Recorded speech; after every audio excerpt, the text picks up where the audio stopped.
Everything changes in the face of the... So if you're the expected mom, so you want to spread your legs just a little bit wider apart, okay? And then either we as the doula or as the partner would be supporting this way to where wrap your hand around my wrist like that, and then you can give me your other hand the same way. And I have one foot in front of you, and then the other foot is turned sideways. And then you're going to go ahead and squat from there, and I'm going to lean back. So go ahead and trust me and squat, okay? Squat down into it, and you would encourage the mom, let your pelvis get nice and open and loose. Should probably be pulling on you a You little bit. don't have to, no. Even if your bottom touches the ground, it's okay. So you can be, just relax and let your bottom get nice and soft, and let your hips open up a little bit wider even. And don't have to feel, you feel like you're maybe holding yourself up a little bit. Do you feel like that? Yeah. So I would maybe try to open up and sit in it a little bit more. Does that make sense? Yeah. And then as a partner, we would support this way. So can you feel how that would open up the pelvis? Do you feel... Incredibly. Even though you're not pregnant, you can feel pressure, right? Like if I was pregnant, I'd be scared right now. But this is a great way to bring the baby down, right? It is, because I so remember... you give me a squeeze to let me know you're done, and then I would pull you up. Okay. Awesome. Although I don't pull very hard. Right? So another way to do that, though, is if she wanted to squat on her own, like if you feel comfortable squatting on your own, then I'd come and stand behind you. Go ahead and squat down when you're ready. And then I would just come and like kind of tuck my foot underneath their bottom so that my leg is right behind them. Oh, that provides a nice feeling. Right, and you just feel like you're not going to go anywhere. There's no danger of you tipping over backwards. Wow. And then from there, you can kind of open up the hips just a little bit more. And then I'll usually try to get the mom to lay her head back if she can. Like that. And what you're doing with your arms is great, letting your palms stay open. Yeah, this is where I wanted to be when I was in labor. No one knew. I didn't have in the squat. Yeah. And you probably couldn't verbalize. I couldn't. This is where I want to be. Yeah. This is exactly where I wanted to be. Yeah. And when you're trying to hold it yourself, it can get tiring after a while. But if you have somebody behind you, especially if you can like go like that, and you can let your arms maybe rest like this. Yeah. So that's another position that we could help her with. The dangle. Do you ever do the dangle squat thing? Yeah. Show me how you do that. So the dangle, my couch is a little bit low for it, but you would come and squat and put your arms right over my legs. You actually squat right here, and come back. Yeah, like that. That's nice. And then I can, even if you feel like you need additional support, can come right here, like that. Just so you feel really anchored. Yeah, this is really good. Yeah, and even for pushing, because then this person, the support person, can reach and hold the knees, or even like spread them wider if need be. Hi. Is this how mommies have babies? No? Not all the time. So not all the time. I was like, what are you doing? So I think this is great for labor. It's great for pushing, but to be in this position.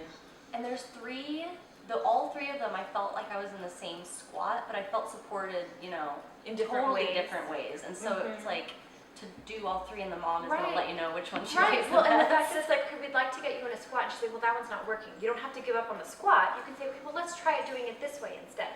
Or let's try this position. And if there are other ways for you to squat. And even if they want a little bit more control, if you want to hop up one more time, they want a little bit more control. Something like, I'm just going to pretend, if you'll turn this way, I'm just going to pretend that your leg is a banister. Okay. And so just plant yourself I'm firm. a banister. You are a banister. And for that mom to be able to come and just say, okay, this is my rock that I'm holding onto. But the banister is even higher, so they can even like hold on here, and it just makes them feel like they're holding on, they're feeling secure in that. They can walk up and down the stairs. They can do a lap to the bottom, stop and squat, up to the top, stop and squat. But that banister provides. It's very different. The banister is so different than, like, for me, I would prefer between your knees. Like, I feel safe,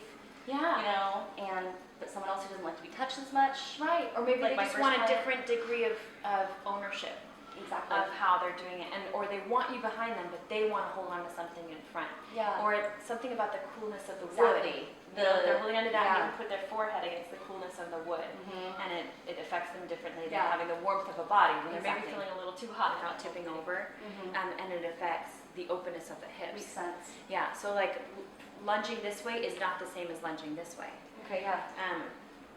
It makes so sense. It makes perfect sense. So this foot faces towards the chair, and this foot faces out. Okay. And then I would sometimes come behind the mom and stand behind them, or I would stand in front of them and hold their hands like this and lunge with them, so they feel that support.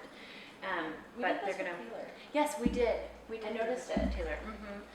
That we would, especially because when she was pushing, she was having just a little bit of a cervical rim on one side, and she was just wanting to pull away from the pushing. So from here, gave her that natural. So we held her and supported her. We were at all angles. We were. There was one bracing this leg, one bracing like so that she could squat but not feel like her knee was going to overextend. And then there was one person holding onto her arms and one person standing behind her. Yeah. And she was squatting and pushing just like that. It was cool. Yeah. It worked really well. If we feel like we need to bring Cherie's baby down at all, we can have her do some squatting where she will lunge like this, and I usually have her do 3 to 5 repetitions on each side, and then to hold the last lunge for like 5 seconds and try to Kegel in that position. I say do the whole elevator doors and open the elevator doors, let all the people out. Yeah. Or just in this case, just one little person.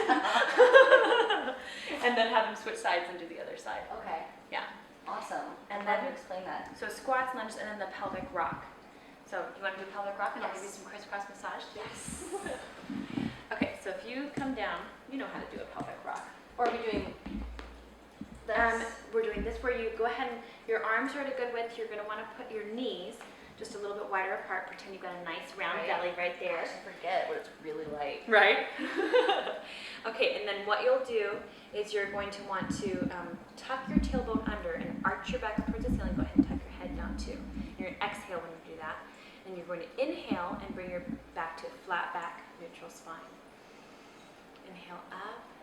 Good. And you don't want to let it arch, because when you do have a big round baby belly right down there, that weight can pull and strain your back.